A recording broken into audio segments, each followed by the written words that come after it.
John, and in this tutorial I'm going to show you how to zoom in Microsoft Excel.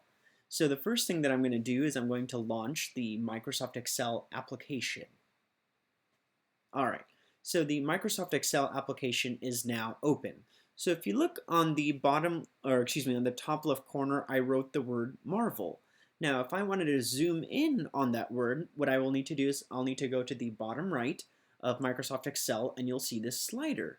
So for example, right now the zoom is set for 100%. This is the default setting for Microsoft Excel.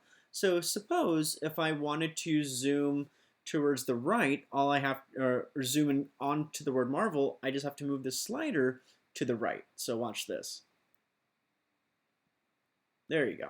So now we've zoomed 182% and we can see the word Marvel in a bit more zoomed from more of a zoomed in perspective. Now if I want to return to the original zoom position that it was in, or if I want to go even further back than 100, I just have to go towards the left. So now as you can see, now it's at 95%. So what I've shown you in this tutorial is how to zoom in and zoom out on an Excel spreadsheet. If you have found this tutorial to be helpful, please rate, comment, and subscribe. Have a good day. Thank you.